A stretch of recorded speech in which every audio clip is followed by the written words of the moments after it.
What's good, you guys? Your boy, Ben Mahari here, represent Mahari Nation Sports Podcast. I'm just going to go ahead and get straight to the point.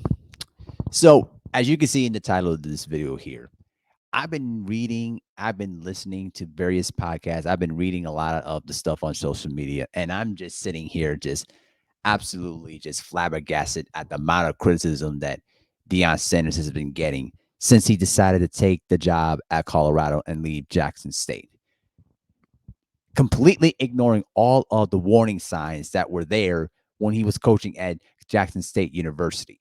And the thing that really, I think, annoys the heck out of me more than anything else is that people, this is the one line that I think people have been saying that I think that really annoys the heck out of me. There have been a lot of people that have been saying that they would have never moved out. They would have stayed in their position and would have continued on building and continue working into making greater success at Jackson State or any of them jobs they were at. Look, I'm going to tell you this though off the rip. A lot of those people that have been saying those kind of familiar sentiments are hypocrites. Absolutely hypocrites. Because anyone, anybody that was in the same position as Deion Sanders was are looking to try to elevate themselves and take the best financial deal for themselves, not just for their own, you know, legacy in terms of money, but also in the fact that they want to, continue their path to being great college coaches. Every single person would have done the same thing that Deion Sanders would have did. All right. So I really find that to be a huge double standard. But this is the brief side of what I'm going to talk about here. What I'm talking about here is I'm going to break down a lot of information that many of the listeners on my channel you're going to be ready to listen to. And I think you probably know about this by now. But for the new listeners coming in, welcome to the channel. Make sure to hit the subscribe button, hit the bell icon to get all the latest notifications when I go on putting on videos or if I go on and do live streams. Just a little heads up with that. But let's get down to the nitty gritty here because I pulled up a lot of information. Now, what I like to do in most of these situations when a story like this comes out and starts waving around the news media, I don't like to be the guy to be first to get the best news story for a major headline. What I like to do is just gather all the information and then make sure that every single piece of information is accurate and onto a T, and then give my perspective. So before I did the video, I actually did some research and looked at the whole situation from its entirety. Now, here are some big things that people need to understand here. All right.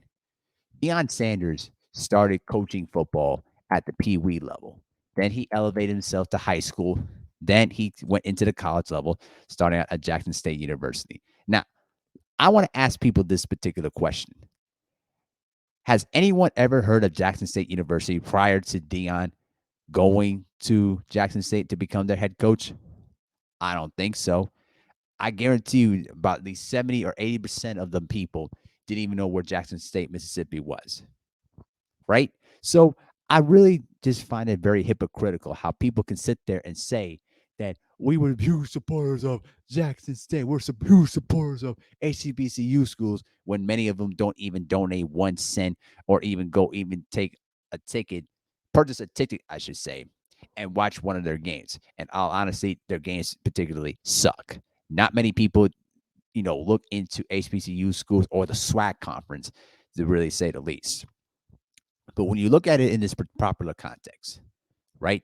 He spent 3 years at Jackson State University. And throughout his overall 3 years, he finished with a 27-5 record, 19-2 in the conference. And just this year, he finished with an undefeated season.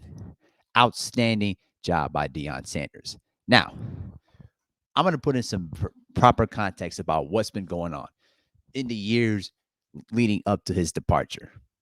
Now, here's the first point I think people are not seeming to understand. Jackson State, as of right now, are on the hot seat for the misuse of football funds, which meant administrators, people like the president or people in the athletic program were basically stealing money from the football program and then particularly using it for general funds and scholarships. So pretty much they were stealing money out of the athletic program, but also in particular in Deion's pockets. Keep that in mind. Now, number two, JSU put in a financial incentive in Deion's contract, which states that anytime that a game sells over 30,000 ticket sales, Deion and his staff would receive a percentage of that money from the sales. And apparently, those stadiums were full. You could, if you look at it from a pitcher perspective, you wouldn't see that the seats were all filled out. It would be sold out. That would be good enough for a percentage, right? Well, apparently for the university, it wasn't. Apparently, they played microscopic games with the staff and pretty much said that the stadiums were not sold out in quotation marks. And because of that, him and his staff never received a dime of that guaranteed money.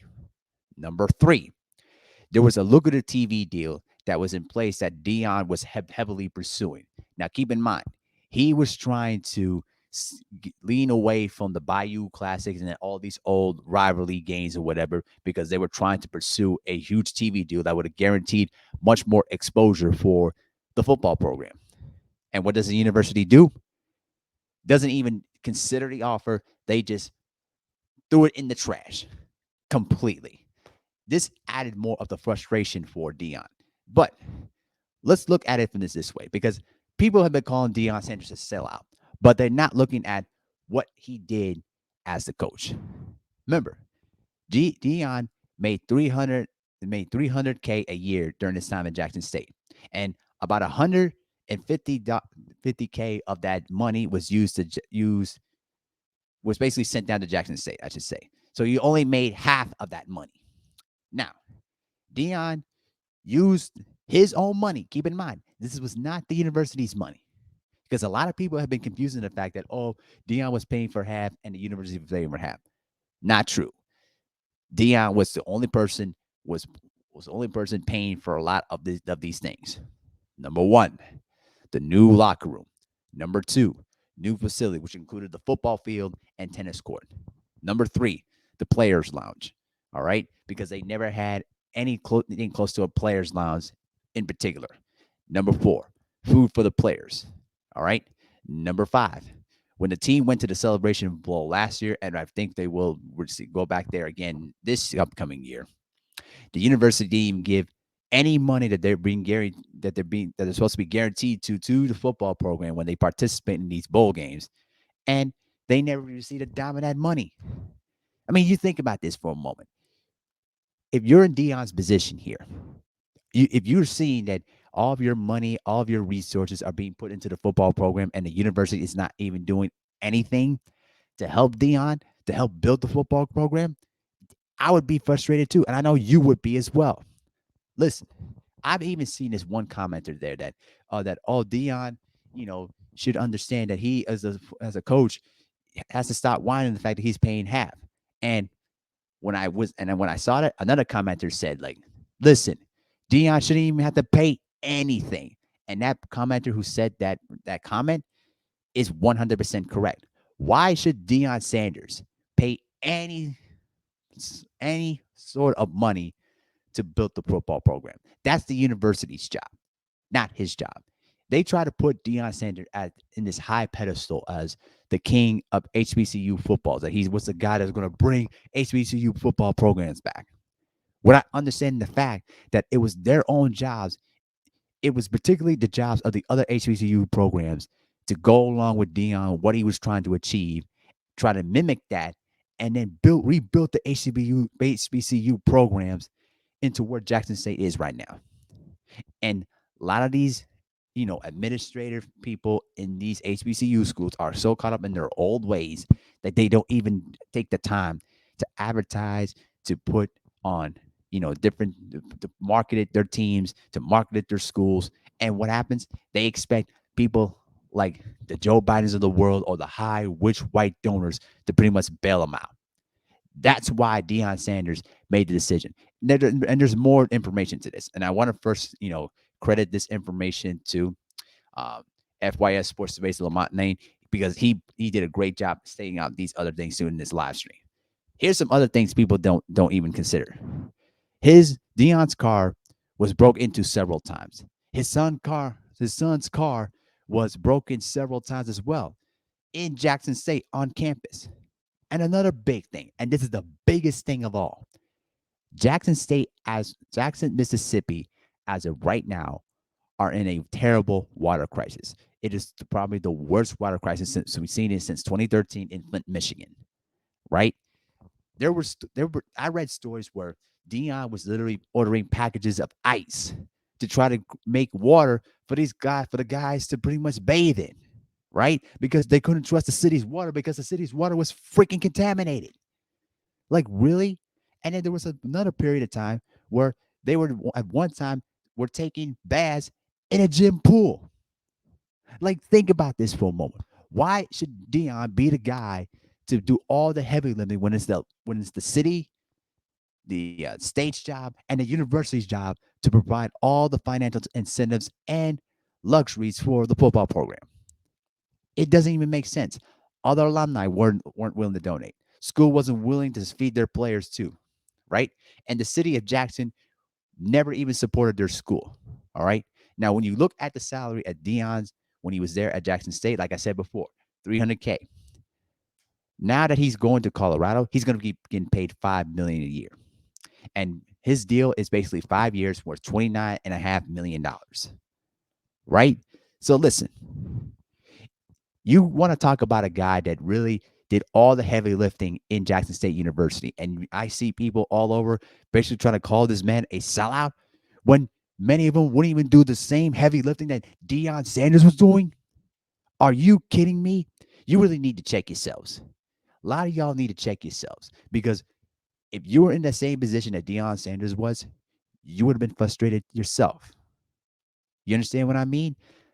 Every athletic coach at any sport, football, basketball, hockey, baseball, tennis, softball, track and field, any sport, they're looking to try to seek the best financial opportunity. They're looking to seek the best job opportunity, not only to just elevate their resume, but also to help support for their families too.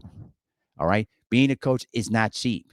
All right. You have to start low. You got to start somewhere. You got to start low, and then you start building up and building up to the pee wee, high school, college, and then if you get to college, most of them are set for life, depending on which college you're going into. But then there are other coaches that want to go into the NBA level. That's going to be a different ball game. But we're not going to address that a little bit, not that much. The point is here is this: Dion is not a sellout. And for all people that are calling him a sellout, you guys really don't have any intelligence about how sports works, right? Listen, the players and the coaches in colleges can get replaced at any time. All right. The transfer portal has all these players that are looking to try to get into one of these top programs. And especially at this stage right now, where the NCAA is now allowing the players to get paid with their likenesses. College sports is changing, and it's changing either for the better or for the worse. We'll see how this turns out. But I, I don't understand the logic of people sometimes because, like I said before, if they were in Deion's position, they would have done the exact same thing. So I'm not trying to hear this anymore. All right. And for anyone that keeps saying that, you really don't have any intelligence of how college sports works. All right. And another huge thing that I think that is going to be left out here. I researched about the Pac-10 conference in terms of their TV contracts. Keep in mind, they they're in the middle of a 12-year extension with Fox Sports and ESPN worth nearly $3 billion. $3 billion. Think about this for a few moments. Deion Sanders took that deal because he knew he was going to get paid big time. But more importantly, he's also allowing his staff to come over to Colorado and getting themselves paid to the salaries that they should have been paid for when they were at Jackson State. And another huge thing, and I think this is one of the major reasons why he decided to go to Colorado, was because he wanted his son to play under a big stage so that his son has a better opportunity of getting to the NFL. When you're a coach, you want to help your players get to where they want to get into the NFL, the NBA, or MLB. You want to get them into the best positions to try to get into the professional level. right? Playing at Jackson State was not going to give him those opportunities for himself or for his players. You understand? This is how college sports works. Where coaches are replaced, players are replaced, training staff is replaced. Even the athletic director himself can get replaced. University presidents can get replaced too at any given time by people in those high hierarchies. All right. So at the end of the day, you need to really check yourself, and really need to realize that this is how sports works. All right. They're all looking to try to make the best opportunity for themselves. And Deion did absolutely nothing wrong. And I'll tell you this too right now, before I go. I believe that his long-term mission is not to get into the NFL. I know I said that in my last video, but after really thinking about it, the NFL is basically a huge pond. If Deion wanted to try to pursue the NFL, he would have had doors open for him right away. But he would have not had an opportunity to be a head coach because of the Rooney Rule and how much these owners abuse that Rooney Rule to their own benefit. I believe that his long term goal is to become the head coach at his alma mater, Florida State University. I believe that's what his true goal is at this particular stage. And he knows that in order for that reality to be possible, he has to perform at a high level at Colorado for that dream job to be possible. So that's just my 2 cents of the whole thing. I know that I put up a lot of information out there, but I hope that it really understands why Deion should not be considered a sellout and should be praised for what he did at Jackson State. And whatever he decides to do, wish him all the best. But let me know what you think in the comment section below. And with that, I'm out. Peace.